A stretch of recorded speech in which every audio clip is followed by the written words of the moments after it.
Saludos amigos, en este vídeo vamos a descubrir una parte de la historia de España que es oscura y siniestra. Se trata de una época en la que los españoles vivían bajo el yugo de un dictador que condujo al país a una guerra civil. Al poco de concluir esta guerra comenzaron las obras del mayor monumento funerario de España, el Valle de los Caídos, un lugar al que habrían de llevar los cuerpos de todos los caídos en la guerra. Situado en el municipio madrileño de San Lorenzo del Escorial, el lugar fue elegido según antiguos planos que provenían del siglo XV. En esos planos se detallaba la existencia de un enclave secreto situado en la sierra de Guadarrama. Así que en los primeros días del año 1940, Franco y el general José Moscardo Ituarte llevaron a cabo la última expedición para indicar el lugar exacto en donde debía ser construido el mausoleo subterráneo. Tomaron el camino de la sierra y desde el Alto de los Leones descendieron hacia Guadarrama. Siguiendo por un camino llegaron a donde estaba marcado en el mapa las palabras Altar Mayor. Se trataba de un cerro de granito por el que subieron hasta su cima, y hacia el oeste vieron otro risco que se erguía más elevado, llamado el Risco de la Nava. Fue en las entrañas del Risco de la Nava donde se abrió la gran cripta subterránea, y su construcción se prolongó durante casi 2 décadas. Sobre el complejo subterráneo colocaron una enorme cruz de 150 metros de altura, una cruz que surgía del interior del risco. Pero lo que pocas personas saben es que en el boceto inicial no había una cruz, sino una pirámide. Una pirámide de las mismas dimensiones que la cruz, de base triangular, hueca e iluminada por muchas ventanas.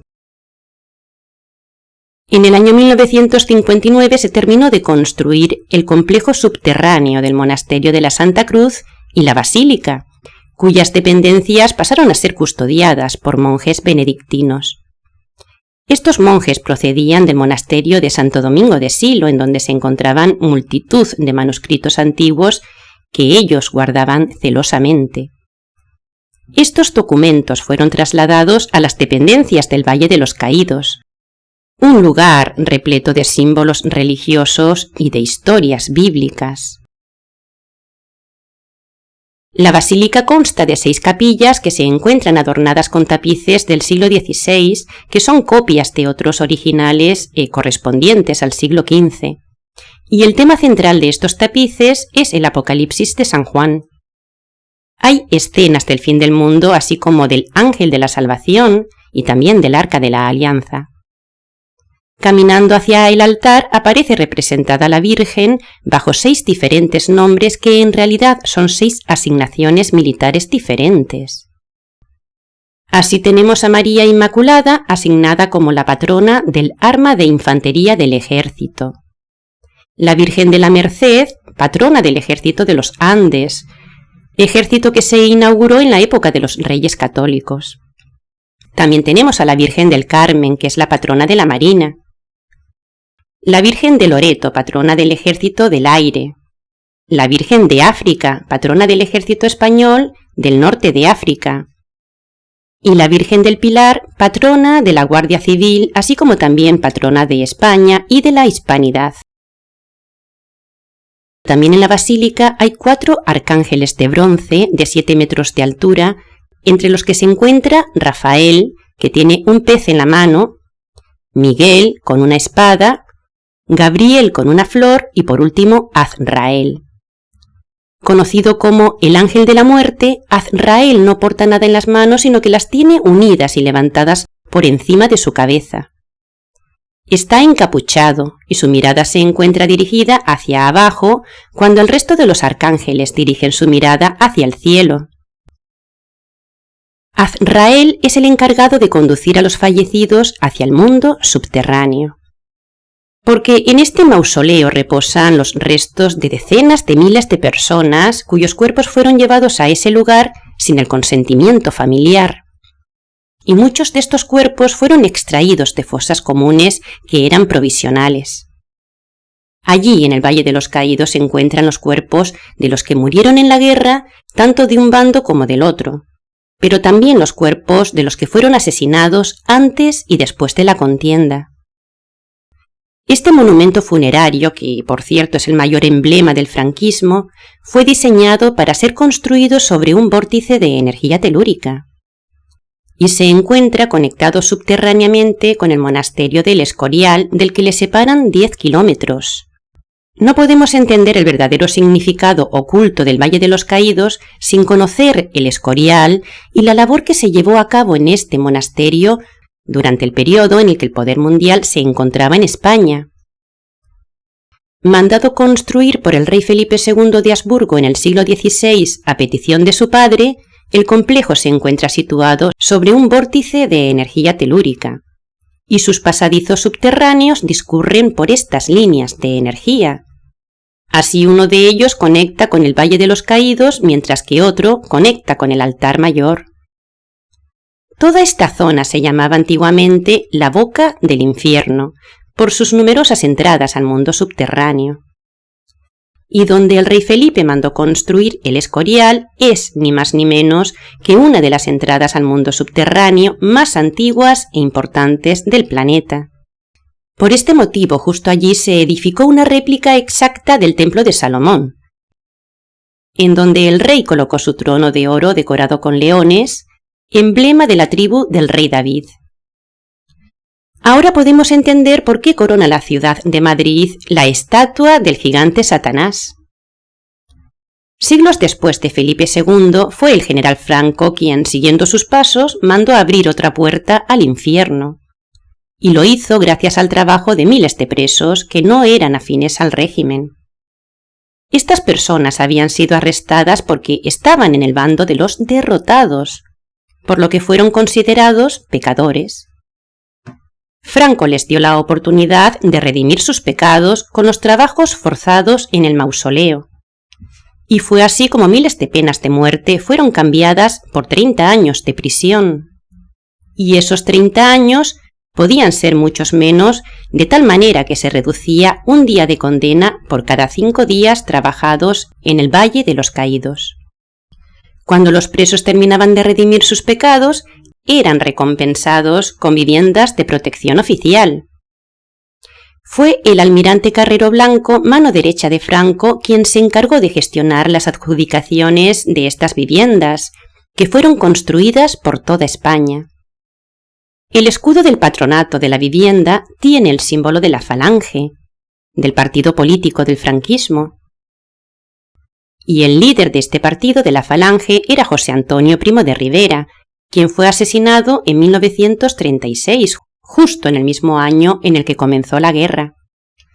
Su cuerpo fue el primero en ser enterrado en la cripta subterránea del Valle de los Caídos, y esto no fue por casualidad, no. A partir de ahí comenzaron a llevarse a cabo rituales satánicos y de invocación a José Antonio, porque la muerte de José Antonio había sido programada como un sacrificio ritual, un sacrificio en donde al cuerpo se le extrae el corazón. Una pista la tenemos en el poema de Federico de Urrutia, dedicado al líder de la Falange y que dice así: ¿Dónde fuiste, José Antonio, que te busco y no te encuentro? ¿Quién encadenó tus nervios? ¿Cuántas veces te han herido en el corazón abierto? ¿En qué catacumbas frías encarcelaron tu cuerpo? ¿En qué rincón nos esperas de luz y laurel cubierto? Como un arcángel de luz, baja a la tierra un momento, para decir, José Antonio, si estás vivo o estás muerto. Esto es claramente una invocación.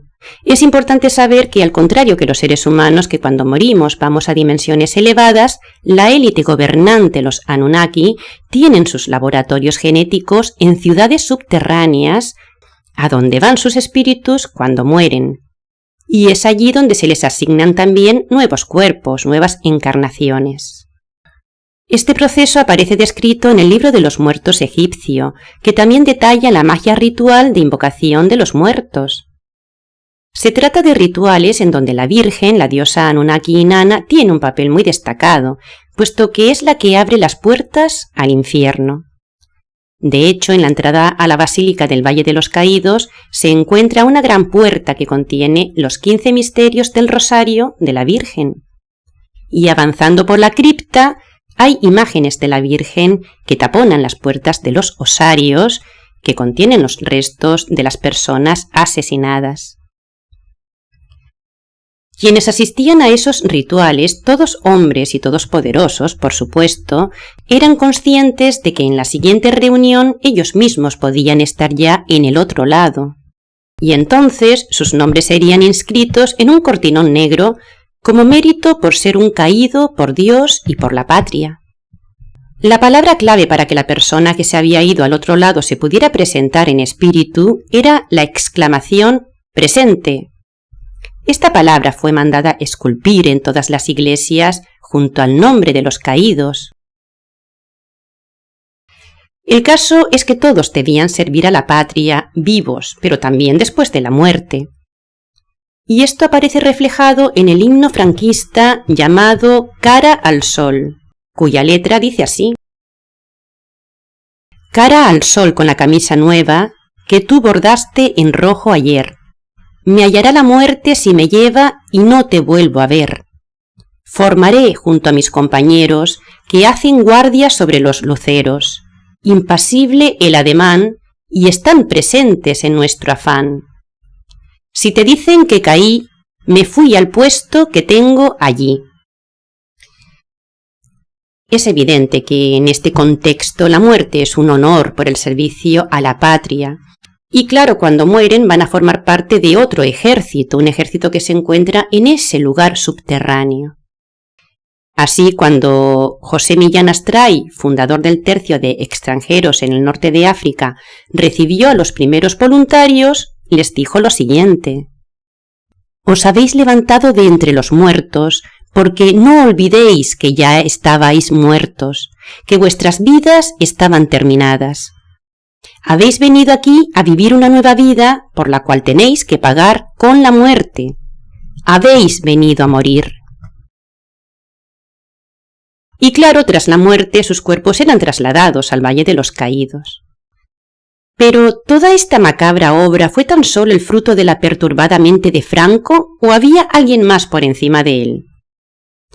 Las personas que colaboraron en su obra del Valle de los Caídos fueron condecoradas con el emblema de la Suprema Orden de Cristo. Pero resulta que también el general Franco fue condecorado con ese emblema, puesto que él era tan solo un peón, un militar que había servido bien a los intereses de sus superiores, que eran quienes le otorgaban ese reconocimiento. Detrás de Franco, rigiendo el destino de los españoles, se encontraba la Orden de Malta. El día 20 de diciembre de 1937, la Orden de Malta reconoció al gobierno del general Franco como el único y legítimo gobierno de España. El día 30 de marzo de 1938, el ministro de Asuntos Exteriores español, por medio de un memorando, manifestó el agrado de Franco por las relaciones entre la Orden de Malta y el Estado español. En el texto y en boca de Franco escribió lo siguiente: Reconoceré muy complacido a Su Alteza Serenísima y Eminentísima, el Gran Maestre de la Orden, como príncipe soberano, con todas las prerrogativas, honores, privilegios y atributos que le son debidos.